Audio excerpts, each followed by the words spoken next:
हाय मु पद्मजा आपण मानक स्वागत करुच्ची मोर यूट्यूब चैनल को। आज आसते गोटे नुआ रेसिपी तैयारी करबा कलरा रे बेसर दिया कलरा आलू झोल।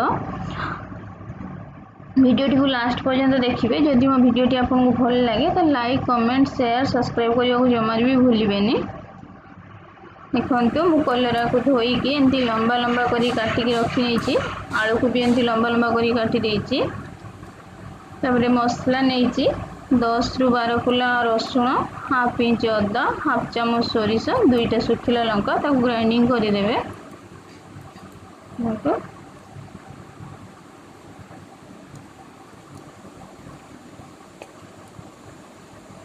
एबे करेई किछि सोरिष तेल नेबे।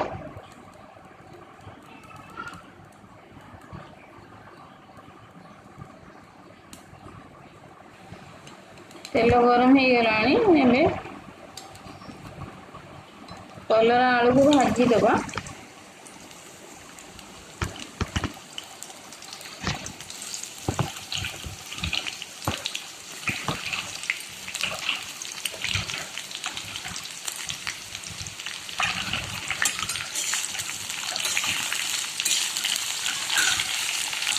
हाफ चामच हल्दी गुंड,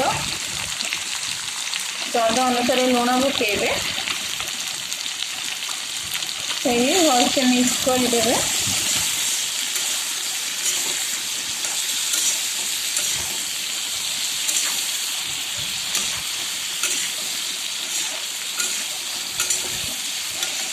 मिक्स हो गलानी।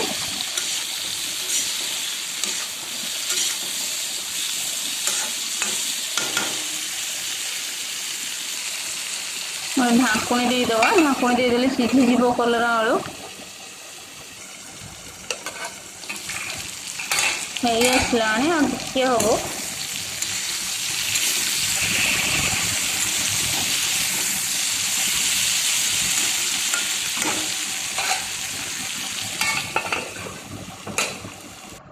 केते बढ़िया बढ़िया भी देखा कलरा भी सीझी, आलू भी सीझी। एबे गोटे पात्र को काढ़ी नवा।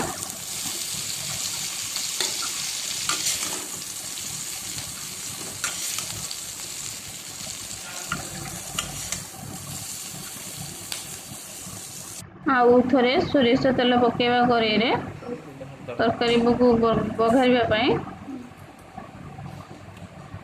किछि जीरा पकेबा, हाफ चामच जीरा पकेबे। गोटे तेजपत्र पकेइछि, गोटे पियाज कटा पकेबे।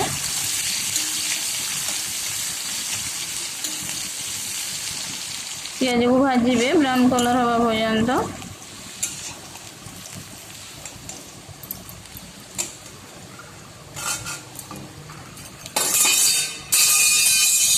और टमाटो पकेबे।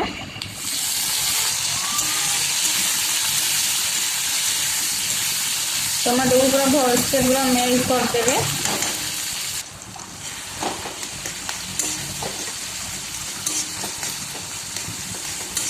टमाटो पूरा मिक्सी गलानी।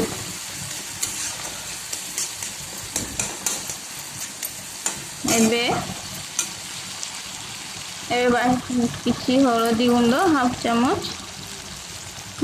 जीरा गुंड देबे।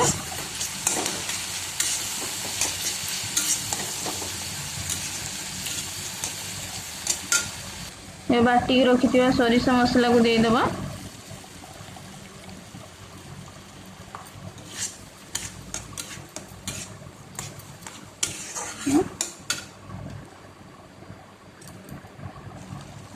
मसला हो गलानी। बेसी टाइम कषिते पड़ोनी मसला, अल्प टाइम रे हो जिवो। एबे भाजिकी रखिथिबा कलरा आलू को पकेइदबा। टिके कषि देबे 1 मिनिट पाखापाखि।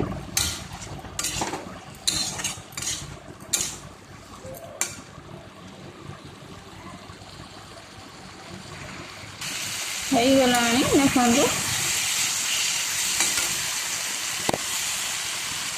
एबे पानी देदेबा। पानी दे फुटिया छाड़ीदबा किसी समय।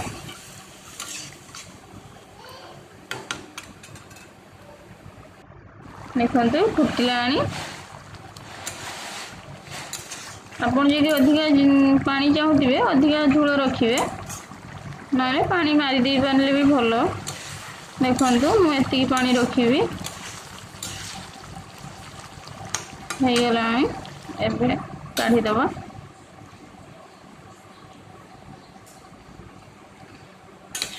प्रस्तुत हो गला बेसर कलरा आलू झोल। निश्चय थे घरे ट्राए करेंगे।